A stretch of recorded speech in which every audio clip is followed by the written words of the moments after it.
The grand halls of the Galactic Academy sparkled under crystalline lights as K-Full hurried through the crowded corridors, their iridescent scales reflecting the ambient glow.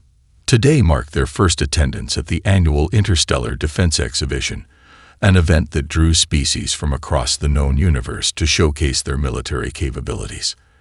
As a first-year student from the aquatic worlds of the Cetus sector, Cthal had never seen so many different species gathered in one place.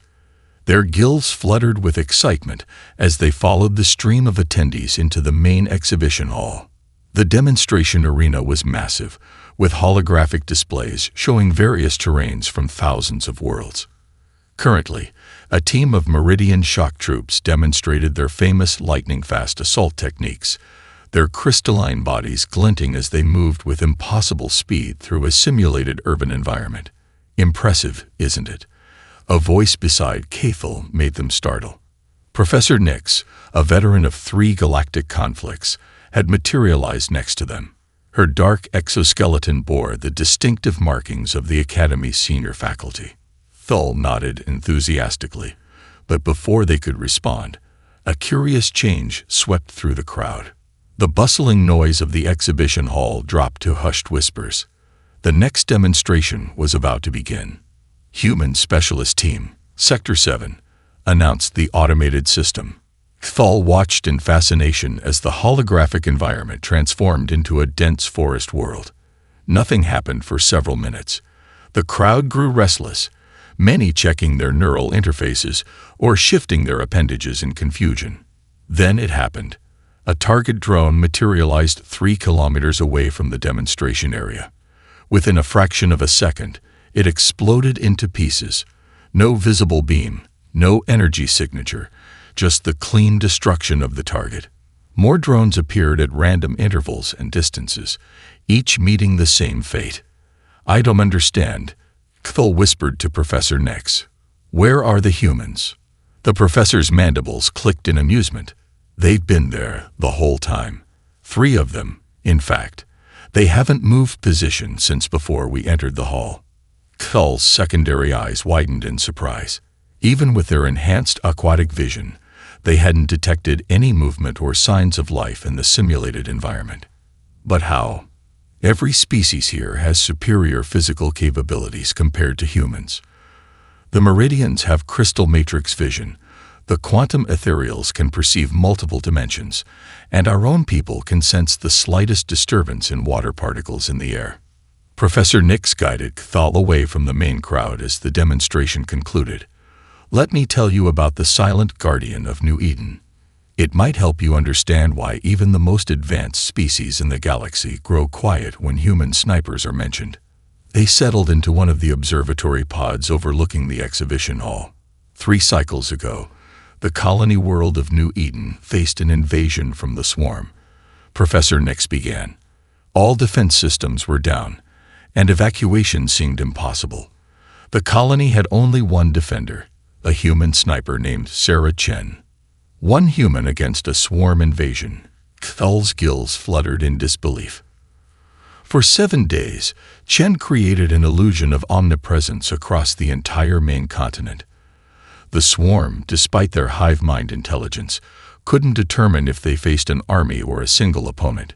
She never stayed in one position for more than a few minutes, yet every crucial strike against the colony's infrastructure was prevented with a single shot. The professor's outer membrane rippled with remembered awe. Chen didn't just shoot targets. She predicted behavioral patterns, used the environment itself as a weapon, and understood the psychological impact of each shot. By the time reinforcements arrived, the swarm had retreated, believing the colony was protected by an entire battalion of human snipers. Cthal watched as the human team finally emerged from the simulation field, their simple environmental suits a stark contrast to the advanced armor and exoskeletons of other species. "Remember this, young one," Professor Nix concluded. "Humans aren't feared because they're the strongest, fastest, or most advanced. They're feared because they've mastered something far more powerful, the art of presence without presence, strength through patience, and victory through understanding." The exhibition hall's lights returned to full brightness, but Cthal remained silent, watching the human team pack up their surprisingly simple equipment.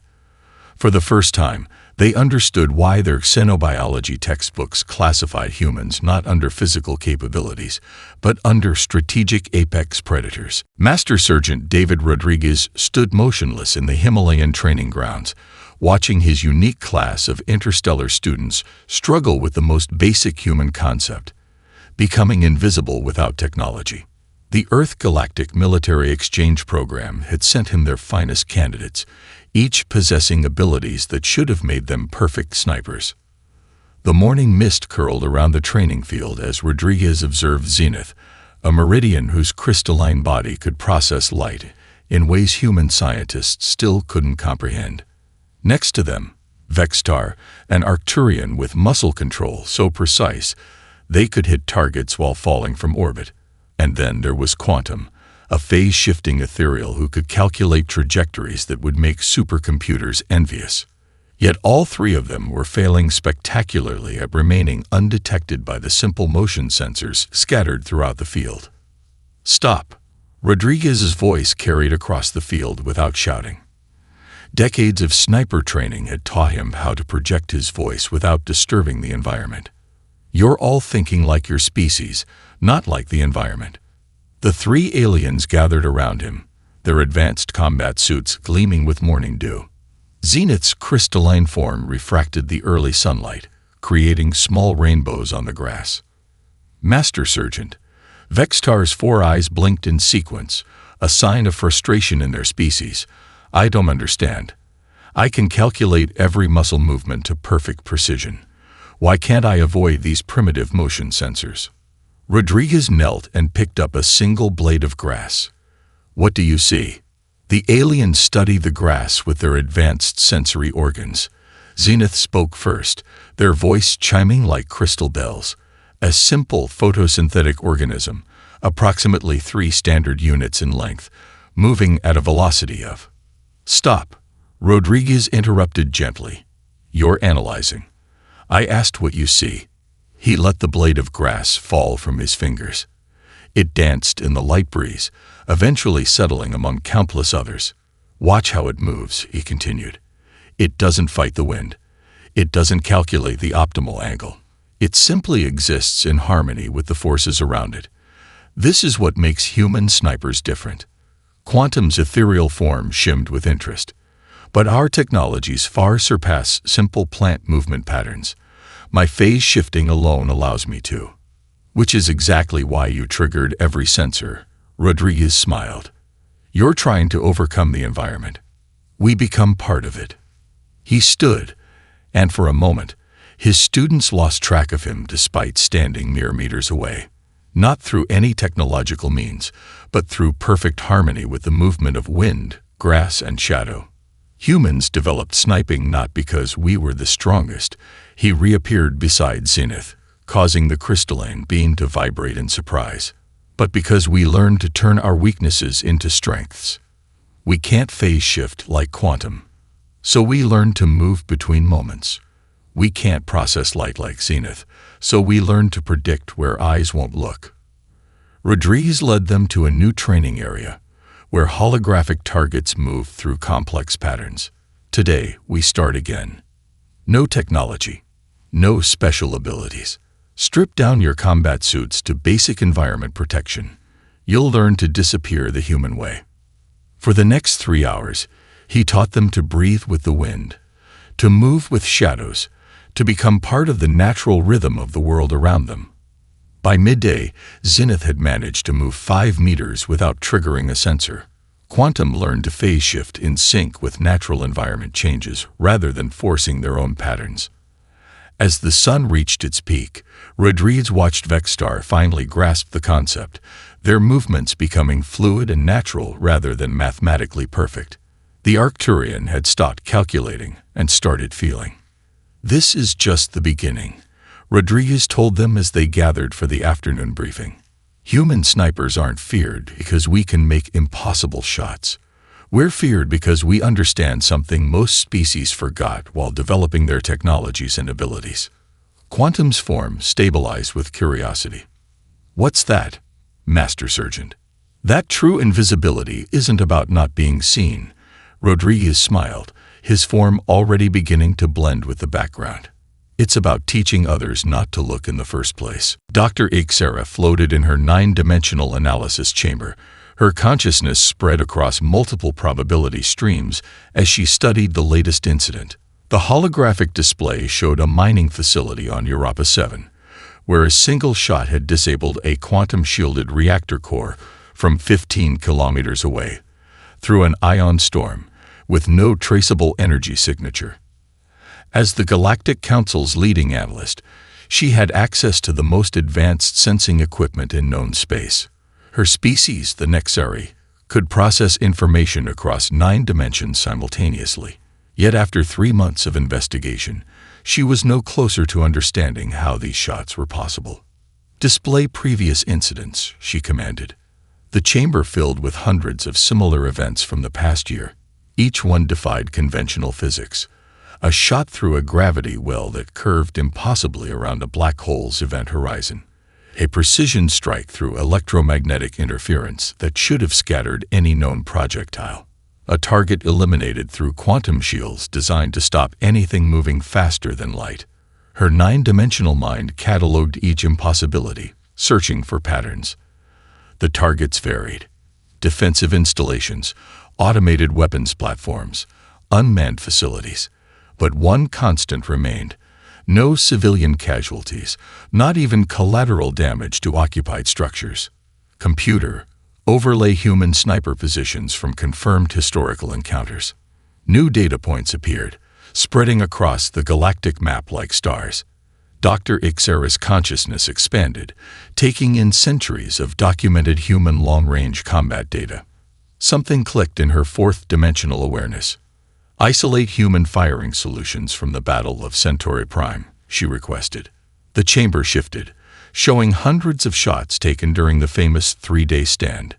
Each one seemed random when viewed in traditional spacetime, but as she extended her perception across multiple dimensions, a pattern emerged.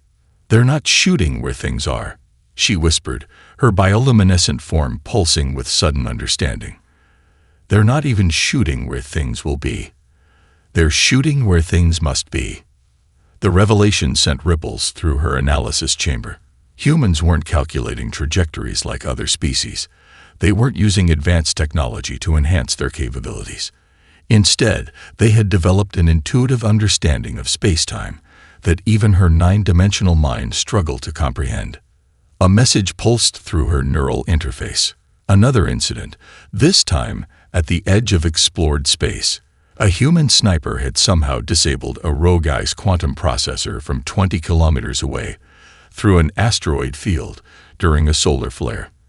The shot had threaded its way through constantly moving rocks, rode the solar winds, and struck a target smaller than a grain of sand. Dr. Ixera expanded her consciousness to its limit, trying to calculate the variables involved. The numbers were astronomical. Even a supercomputer would need years to plot such a shot. Yet, according to the timestamp, the human had taken only seconds to fire after arriving on site. Computer, access human military training records. Focus on sniper education materials. The data that flowed through her chamber wasn't what she expected.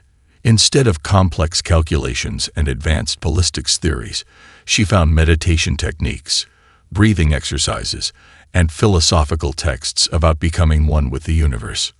One document caught her attention: a training manual from Earth's old special forces. It described something called shooting from the gut, a concept that seemed laughably primitive to most advanced species. Yet as she studied it through her multidimensional awareness, she began to understand. Humans hadn't developed better technology for sniping. They had developed better snipers. While other species tried to conquer physics with science, humans had learned to dance with it, to feel the flow of space-time in their primitive nervous systems. Dr. Ixera's form pulsed with excitement as she prepared her report for the Galactic Council. She finally understood why human snipers were feared across the galaxy. It wasn't their weapons or their training that made them dangerous.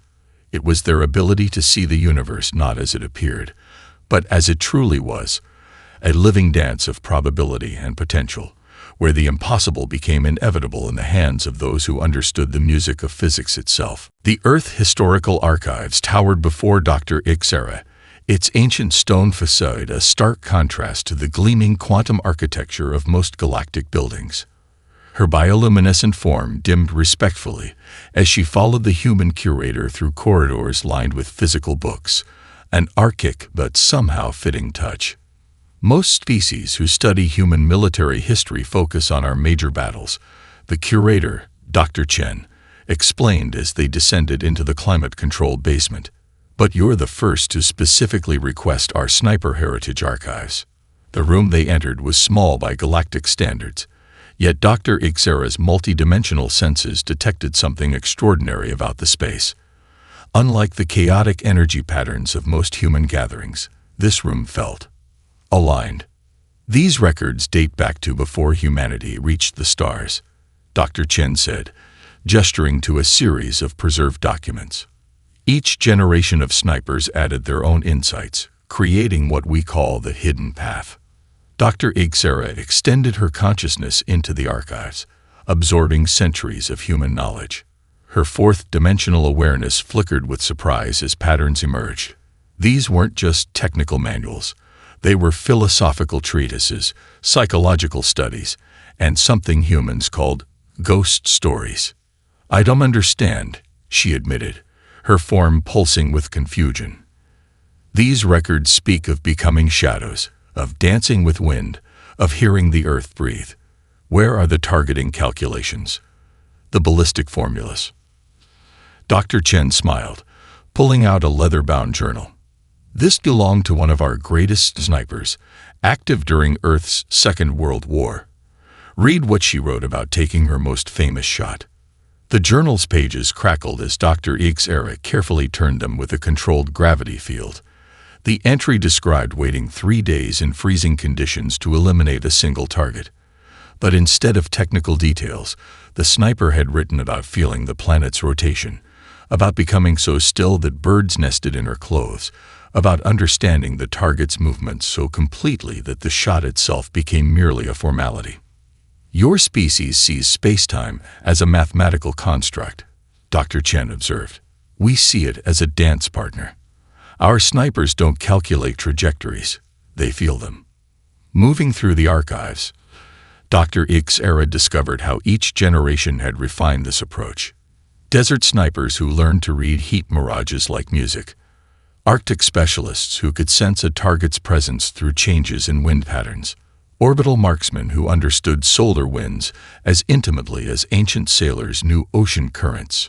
Here's where it gets interesting, Dr. Chen said, accessing a secure terminal.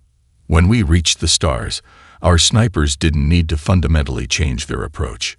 The principles remained the same, only the scale changed. The terminal displayed footage from humanity's first interstellar conflicts. Dr. Xera watched in fascination as human snipers adapted centuries-old techniques to impossible new conditions. They used gravitational lenses like their ancestors had used terrain features, treated solar flares like their predecessors had handled crosswinds. Most species develop new technology to solve new problems, she realized, her form brightening with understanding. Humans adapt ancient wisdom instead. Dr. Chen nodded, closing the terminal. There's an old saying among human snipers. The bullet knows the way. Most species think it's primitive superstition. They don't understand that we're describing a state of existence where shooter, target, and everything in between become one unified system. As they prepared to leave the archives, Dr. Xera paused by a wall of photographs showing human snipers throughout history. Despite centuries of technological advancement, their fundamental poses remained unchanged, one with their environment, patient, still. Tell me, Dr. Chen, she asked, her consciousness swirling with new insights. Do you think other species could learn this approach? The curator considered the question carefully. The hidden path isn't about superior genetics or technology. It's about understanding a fundamental truth. The universe isn't a problem to be solved, but a partner to be understood. Any species can learn this. if they're willing to unlearn everything they think they know about how the universe works. Lieutenant Sarah Chen lay motionless in her observation post aboard the Earth defense vessel Horizon, her mind in perfect harmony with the ship's subtle vibrations. To any scanning system, her position appeared to be nothing more than a maintenance alcove, just another shadow among the vessel's countless corners. The ship's quantum sensors and AI systems monitored the surrounding space with incredible precision. Yet Chen trusted her own senses more. 20 years of experience had taught her that machines could only detect what they were programmed to find. Human intuition, however, could sense the unexpected. Something felt wrong about the asteroid field they were passing through. The rocks tumbled in perfect Newtonian patterns, but Chen's trained eye caught microscopic discrepancies in their rotation. Nature was never this precise. "Control, this is Watchpoint 1. She vocalized through her neural link. "Request permission to investigate Sector 7. "Sensors show all clear, Lieutenant," came the reply. "No anomalies detected." Chen smiled slightly. "The asteroids are too clean. No impact marks from micrometeorites. No space dust accumulation. Someone's replaced the real ones with decoys." There was a pause as Control processed this information. The ship's sensors recalibrated, scanning at maximum sensitivity. Still nothing. "Implementing Protocol Echo 7, Chen announced, shifting her position slightly. Her custom-designed rifle, a masterpiece of human engineering combined with alien technology, remained perfectly still as she settled into a new firing position. The next 30 minutes passed in complete silence. Chen regulated her breathing to match the ship's life support cycles, becoming one with the vessel's rhythm. Her mind entered the state that alien species found so fascinating, a perfect balance between alertness and tranquility. The attack, when it came, was brilliantly coordinated. 3 pirate vessels emerged from hollowed-out asteroids, their quantum shields already powered up. They had chosen their moment perfectly. The Horizon was escorting a civilian transport carrying precious medical supplies, and the pirates knew the defense protocols would prioritize protecting the transport over engaging threats. But they hadn't counted on a human sniper's ability to predict their strategic approach. Chen's first shot threaded through a gap in the quantum shielding that existed for less than a microsecond. The moment when the shields had to flux to allow the pirates' own weapons to fire. The projectile, traveling at a fraction of light speed, struck the lead vessel's main power coupling. The pirates adapted instantly, redirecting power to secondary systems. It was a textbook response, and exactly what Chen had anticipated. Her second shot caught the middle vessel's communication array, isolating it from the others. "Control, requesting radiation burst in Sector 8, Mark 47. She transmitted calmly. The Horizon's defense systems responded instantly, flooding the designated area with electromagnetic noise. The pirates, expecting this to blind the ship's targeting systems, began their final approach. They didn't realize that Chen had requested the burst not to hide the Horizon's actions, but to create a specific pattern of energy distortion. Her third shot used the radiation burst like a lens, bending around the pirates' defensive formation to strike the rear vessel's engine containment field. The resulting power surge cascaded through all 3 ships, leaving them dead in space. As the Horizon's security teams moved to secure the disabled vessels, Chen finally allowed herself to shift position. Her muscles, held perfectly still for hours, responded smoothly thanks to years of conditioning. "How did you know they were there?" Control asked, genuine curiosity in the operator's voice. Chen began packing her equipment with practiced precision. "I didn't know," she explained, "but I recognized the pattern. Pirates think in terms of ambush points and firing solutions. Human snipers think in terms of possibility spaces. We don't see things as they are. We see them as they could be, and then we wait to see which possibility becomes reality." She paused at the doorway of her observation post, looking back at the now secured asteroid field. "That's why we're different from both our allies and our enemies. We don't just take the shot. We become the moment when all possibilities converge into a single, inevitable outcome. The observation deck of the horizon provided a stunning view of the Orion Nebula, its swirling colors creating an ever-changing backdrop for the meeting. Dr. Ixera's bioluminescent form shifted through shades of blue and green as she processed Lieutenant Chen's presence. The human sniper sat completely still, yet somehow managed to project both relaxation and readiness. "You've changed positions 3 times since I entered," Dr. Ixera noted, her 9-dimensional senses trying to track the subtle movements. "Yet I never saw you move." Chen smiled slightly. "And you've adjusted your quantum field 7 times, expanded your consciousness through 4-dimensional planes, and attempted to track my breathing pattern through micro-disturbances in the air." The analyst's form pulsed with surprise. "How could you possibly know that?" "The same way I know you had breakfast in the Meridian Quarter of New Geneva this morning," Chen replied. "Your quantum field has traces of their distinctive radiation signature. The particular wavelength suggests you ate approximately 6 hours ago." Dr. Ixera's consciousness expanded with curiosity. "You're reading radiation patterns without instruments." "Humans have always been pattern recognition specialists," Chen explained, her position shifting imperceptibly again. "When we developed space travel, we simply applied our existing skills to new patterns. Solar winds aren't so different from atmospheric currents. Quantum fluctuations follow rhythms similar to thermal variations on Earth." The analyst projected a holographic display of Chen's recent encounter with the pirates. "Your shots shouldn't have been possible. The shield harmonics were randomized. The radiation burst created unpredictable interference patterns. Even calculating a single trajectory through those conditions would take a supercomputer days." "That's because you're thinking about it as a mathematical problem," Chen said, standing to approach the hologram. "Look at it differently. The pirates' shield harmonics weren't random. They were responding to their tactical needs. The radiation burst didn't create chaos. It created new paths." She gestured at the frozen image of the disabled pirate ships. "Every particle in the universe is connected. Every action creates ripples. Once you understand this, you stop trying to calculate the perfect shot and start feeling the natural flow of space-time." Dr. Ixera absorbed this information across multiple dimensional planes. "But our species have superior sensory capabilities. We can literally perceive more of reality than humans can.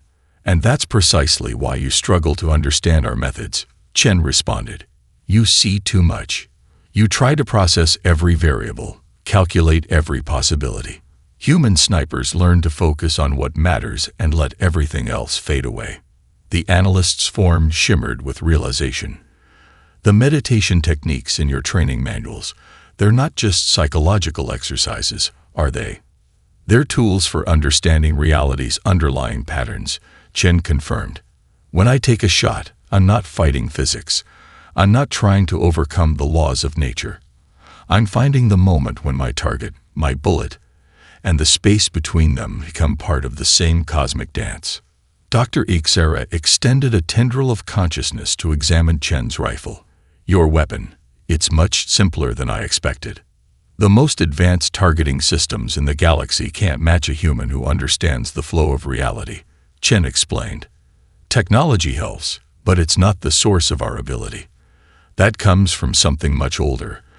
Our species' evolutionary need to understand patterns, to predict movement, to become one with our environment." The analyst's form pulsed with sudden understanding. "You're not just warriors. You're artists interpreting the universe's greatest patterns."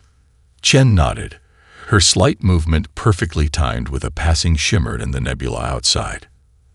"That's why human snipers are feared across the galaxy. Not because we have the best weapons or the most advanced technology, but because we've learned to read the universe's own targeting solutions. We don't create the perfect shot. We simply recognize the moment when it already exists." The Grand Chamber of the Galactic Council hummed with tension as representatives from 1,000 worlds gathered to discuss the growing influence of human snipers. The crystalline dome above reflected the light of 3 suns, casting ever-changing patterns across the assembled delegates. High Chancellor Vexna of the Arcturian Dominion stood at the central podium, their 4 eyes scanning the chamber. We have gathered today to address concerns about the increasing deployment of human snipers across protected sectors. The data suggests their presence has altered the balance of power in ways we never anticipated. The Quantum Collective's representative phased into visibility. Our analysis shows a 47% decrease in piracy across trade routes where human snipers are known to operate, not through direct combat, but through the mere possibility of their presence. Murmurs rippled through the chamber. A meridian crystal form sparked with agitation. But at what cost? These humans operate outside our established protocols. They don't rely on approved targeting systems or standardized combat algorithms.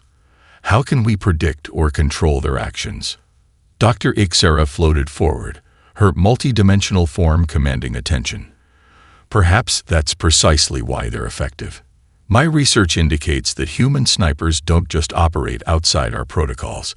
They operate outside our entire understanding of combat dynamics. The chamber's holographic display activated, showing footage from recent peacekeeping operations. A single human sniper preventing a planetary invasion. Another averting an asteroid mining conflict without firing a shot. A third protecting a civilian transport through contested space. Notice, Dr. Ixera continued, how they achieve maximum effect with minimum force. Where our species would deploy battle fleets, they send a single observer. Where we calculate overwhelming force, they find the single point where reality pivots.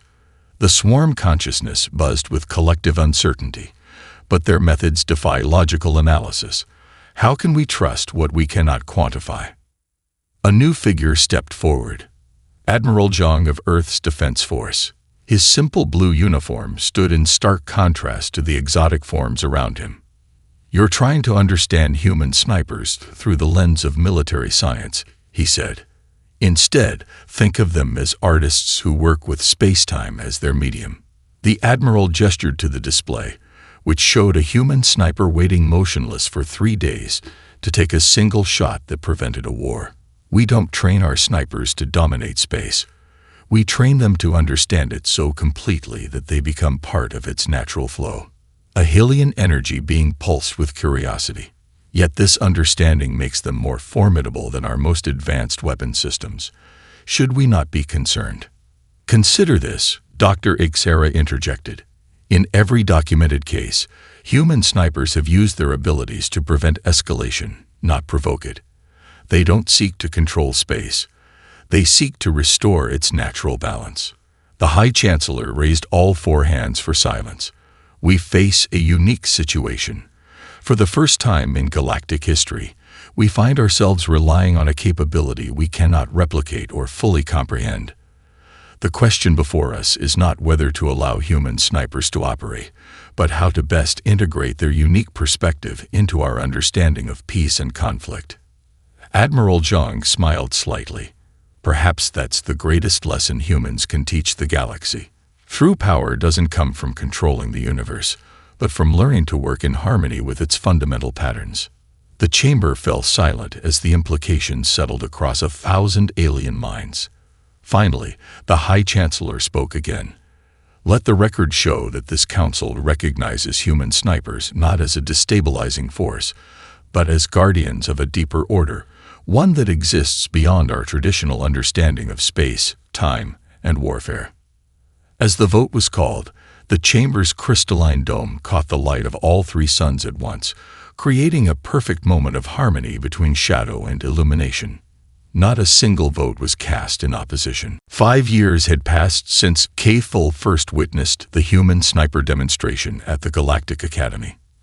Now, standing at the graduation podium as the valedictorian of their class, they looked out at an audience that would have been impossible to imagine just a few years ago. Humans sat alongside Meridians, their simple uniforms contrasting with crystalline forms. Quantum ethereals phased gently in and out of visibility next to solid-state Arcturians. In the front row, Professor Nix sat beside Lieutenant Chen, both wearing the new insignia of the Joint Species Sniper Training Initiative. "When I began my studies," Kithel's gills fluttered with emotion, I thought I understood why human snipers were feared throughout the galaxy. I believe, like many, that it was their ability to strike from impossible distances, to make shots that defy our understanding of physics. The hull's adaptive lighting adjusted to the subtle changes in Cathal's bioluminescence as they continued. I was wrong. What makes human snipers unique isn't their ability to take life. It's their deep understanding of how to preserve it. Holographic displays activated around the hull, showing footage from the past year's joint operations, a human sniper and Meridian spotter working in perfect harmony to prevent a solar mining dispute, a quantum ethereal applying human stillness techniques to enhance their phase-shifting abilities, an Arcturian marksman using human meditation methods to achieve unprecedented accuracy. Our species have always approached problems from positions of strength, Cathal observed. The Meridians relied on their crystal matrix vision, the quantum ethereals on their dimensional awareness, my own people on our sensitivity to environmental changes. But humans showed us a different path, one that turns perceived weakness into unprecedented strength. Lieutenant Chen nodded slightly from her seat, her stillness a perfect demonstration of the principles Cathal described. The ancient human philosophers spoke of a concept called the way, a natural flow that runs through all things. For millennia, our advanced species dismissed such ideas as primitive mysticism. Yet human snipers proved that understanding this flow was more powerful than any technology we could develop. Phil gestured to their graduating class, the first to complete the new Joint Species Training Program. We learned that being a sniper isn't about mastering weapons or memorizing ballistic tables. It's about achieving such perfect harmony with the universe that every shot becomes not just possible, but inevitable. Professor Nix's mandibles clicked in approval as Cathal reached their conclusion. Today, we graduate not just as snipers, but as students of the universe itself. We carry forward a tradition that began on Earth, but now belongs to all species, the art of reading reality's deepest patterns, of finding balance in chaos, of achieving victory through understanding rather than force.